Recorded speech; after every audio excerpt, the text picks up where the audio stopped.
O dinheiro alterou enormemente as relações sociais no desenvolvimento da história econômica da sociedade, atingindo seu ápice com o modo de produção capitalista.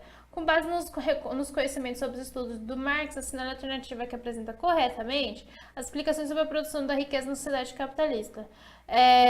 Os modos de produção foram formas do Marx explicar como é que funcionava a organização social toda envolvida em relação ao trabalho. Então, você tem muito uma primazia ao trabalho como ponto fixo na organização social.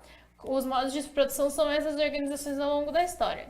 Então ele criou alguns modos de produção. Então você tem o modo de produção asiático, o modo de produção feudal, o modo de produção escravista e o modo de produção capitalista. O modo de produção capitalista é aquele em que você vai ter a busca pelo lucro como a fonte principal, a motivação, a força motriz é a busca pelo lucro.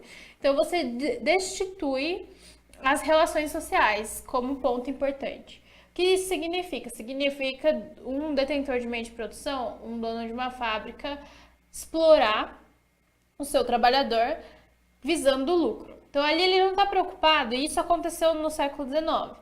Então você tinha jornadas absurdas de trabalho, de 12, 14 horas por dia, em situações insalubres. Não era 12, 14 horas por dia sentado numa sala. Era 12, 14 horas por dia dentro de uma mina de carvão, dentro de uma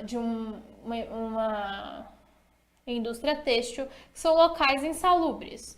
Você realizando a mesma atividade todos os dias. Você não tinha regulamentação do trabalho feminino, do trabalho da criança, do trabalho do homem. Você não tinha salários fixos, você não tinha benefícios.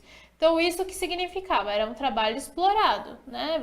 Você explorava aquele empregado.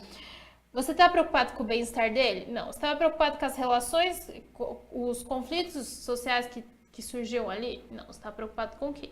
Com o lucro. Tá? Então, o dinheiro, ele sempre foi o ponto mais importante. Mas, para o Marx, o dinheiro ele vai ocultar a relação de exploração realizada dentro do trabalho. Por quê? Você tem lá o detentor de meio de produção, o dono da fábrica, e ele paga um valor X para o trabalhador. O fato dele pagar um valor X para aquele trabalhador, para o Marx, mascara o fato de que ele está explorando aquele trabalhador. Porque ele não está pagando, de acordo com o Marx, o valor daquele trabalho. O valor que aquele trabalhador está dispensando, ele está se desenvolvendo para realizar aquele trabalho. Então ele tá ganhando. Se o detentor do meio de produção está tendo lucro, ele já está explorando. Porque quem fez aquele trabalho não foi o detentor do meio de produção, foi o trabalhador. Então, se a gente fosse pensar, uma forma mais fácil de entender isso, nem na fábrica, é no campo.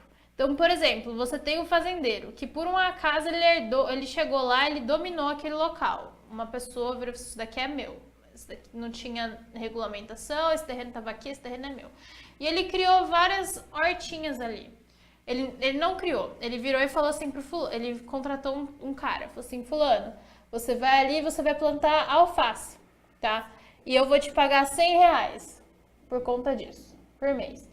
Só que se ele tá pagando R$ 100 pro fulano plantar alface no território dele.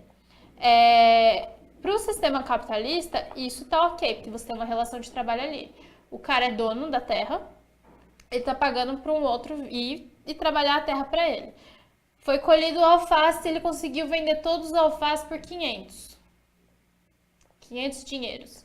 Mas ele ainda tá pagando 100 para quem fez o trabalho. Porque quem fez o trabalho, segundo a lógica do capitalismo, quem fez o trabalho já foi acordado, ele é um trabalhador, ele foi acordado que ele ia ganhar 100, ele vai ganhar 100.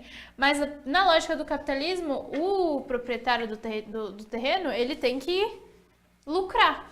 Então, os 400 que ele ganhou ali, tá justo, dentro da lógica do capitalismo. Para o Marx, isso não tá justo.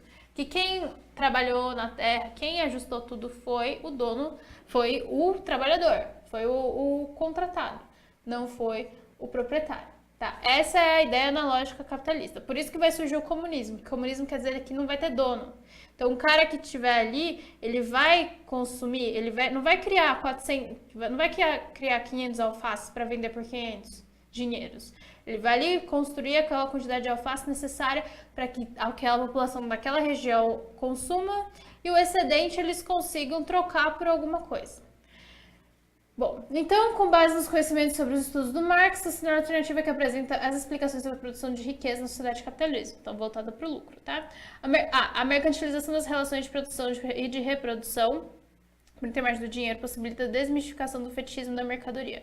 Você não tem desmistificação do fetichismo da mercadoria. O fetichismo da mercadoria é quando aquela mercadoria ela não se torna mais necessária do ponto do consumo de subsistência, mas você passa a ter um fetiche por aquilo. Então você passa a consumir por conta do valor agregado àquela mercadoria. Então pode ser A. B. Enquanto a mediação da relação social, o dinheiro demonstra as particularidades das relações dos indivíduos, como as políticas e as familiares. Não. O dinheiro ele não vai demonstrar nenhuma particularidade. O dinheiro ele vai mascarar qualquer tipo de particularidade. Ele como se ele puxasse o olhar todo para si. C. O dinheiro tem a função de revelar o valor do uso das mercadorias ao destacar a valorização diferenciada entre os trabalhos. Ele não vai destacar a valorização. Ele destaca o quê? A exploração. D. O dinheiro é um instrumento técnico que facilita as relações de troca e evidencia a exploração contida no trabalho assalariado. Também não pode ser A, porque a ideia do dinheiro, ele oculta as relações de exploração, né? Isso porque o dinheiro ele é um valor genérico de troca das coisas. Então, você criou assim um valor genérico para conseguir trocar as coisas. E ele é um valor de troca de coisas e não de trabalho humano, tá? Então não pode ser AD. E o dinheiro caracteriza por sua capacidade de expressar o valor genérico equivalente intercambiável por qualquer outro valor. Aí é que tá correto. Então a alternativa correta é a E.